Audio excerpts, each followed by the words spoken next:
Let's hit the Nets and Celtics game. Yes. And the conversation coming out of it is it's not the way that Kyrie played, and it's not the way that Tatum ended it. It's the double bird that Kyrie flipped.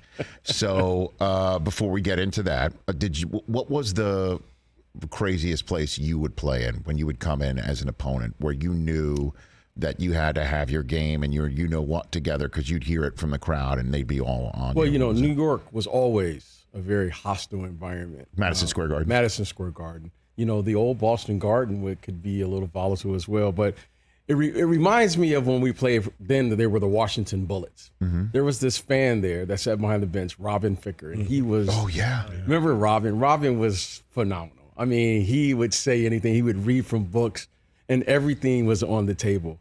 And I just remember Robin doing his thing and everything that he said. But there were so many hostile environments back then. Cleveland, for instance, it wasn't like, let's say, a love affair with the Chicago teams at that time. Cleveland really had good teams up there at that particular time. Sure. These are the Craig Elo years. And of all course, that stuff, and the Detroit Pistons. And I was from Detroit. And so I expected it. And I knew that what was coming, what was up there. So there were a lot of hostile environments. But you know what? It was just part of the game. You just kind of blocked it out, did your thing, and the best revenge is when you won the game.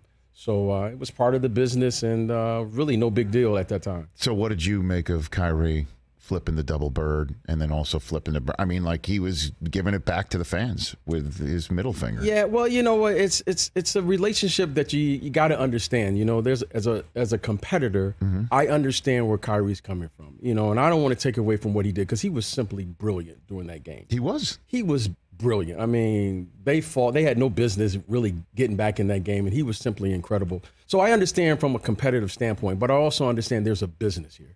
And the business and the relationship that you have as an athlete with the fans is one they go hand in hand. I mean, there's a reason, that this sport is doing as well as it's doing as far as financially, the economic ramifications of, the relationship that you have. So I understand that.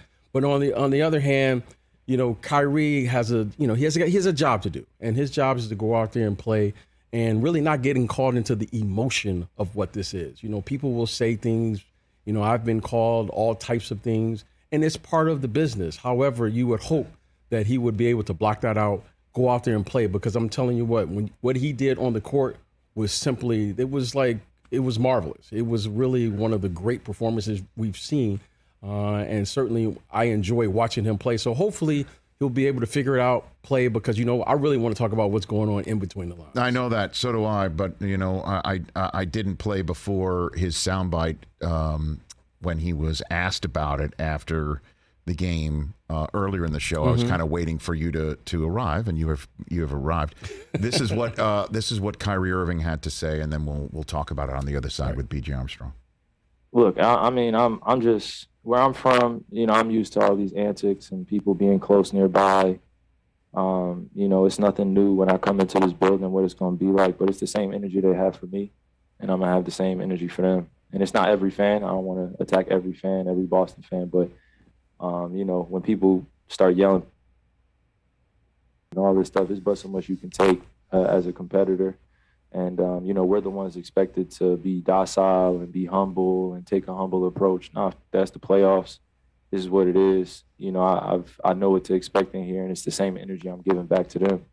It is what it is. I'm not really focused on it. It's fun. You know what I'm saying? And like again, where I'm from, I've dealt with so much. So coming in here, you relish it as a competitor. And this is, I'm going to keep repeating myself when I say again, but this isn't my first time in TD Garden. So what you guys saw and what you guys think is as entertainment, or the fans think is entertainment, all is fair in competition, So if somebody's going to call me out of my name, I'm going to look at them straight in the eye and see if they really about it. Most of the time, they're not. Most of the time, they're not. What'd you think of that, BJ? Well, you know what? And look, I grew up in Detroit, and trash talking is part of the game. And you understand it. I get it. But you know what? Now we live in a different age, and there's a level of sensitivity on both sides, from the fans' perspective and from the players' perspective. But, the names that I was called, especially in Madison Square Garden, if that was it, that's a light day. So it's a different time now. And hopefully, guys will understand it. And you know what? It's a new era. I can just say that. Different time as well for players to respond the manner in which Kyrie responded, or do you think the NBA is going to slap a fine on him based on that? Well, I think the NBA will review this. And like I said, I think you have to be respectful. That's a word now, especially today, that you really have to be reminded of. You have to be respectful on both sides. And these players, have to be respected, and they have to be treated with respect, and vice versa. So I think the NBA will review it, what they decide to do. That's why those guys get paid the big bucks. But I think right now you have to respect the players, and I think the players have to respect the fans, and hopefully they can continue to have this relationship because they go hand in hand. They go with one another. What you might have been hearing back in the day in Madison Square Garden, that can't compare to what Jordan was hearing, right? I mean, no, that's what I'm saying. Like that started. I remember, rolling into the arena on the bus. I mean, the fans were out there. They're screaming. They're saying all types of things we can't repeat here, but. That was just part of it, I just. What did Jordan look at on the bus? Did he just look at you guys, say, "Did you hear it?" Or is he... For us, it was like it gave us a focus. That was part of. That was the mentality back then. You know what? If you didn't come into an arena thinking that they were gonna, say, "Hey, BJ, how you doing? Welcome," and throw the red carpet out. It was just part of the business. So right. It really allowed us to have this mentality of like it's us versus the world, which.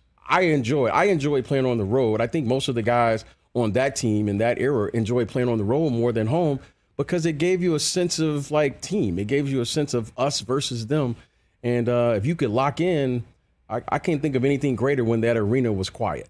To me, getting to the silence was the goal, and I love that. That's the whole point about Kyrie BJ Armstrong is because he did provide the play to quiet the crowd. Yes. And so the bird's not really like leave that to be Larry in that building. You know what I mean? Like that's I don't know if it's necessary or is it what he needs to do to reach the level that provides that play because he quieted the crowd down. Like he literally did 20,000 plus people sitting in complete silence. Right. And to me, what more you need to say? I mean, what he was doing was like, wow. It was like one of those wow moments, and they had an opportunity to win that game. And for them, they didn't win. But what a great moment, and I'm really looking forward to Game 2.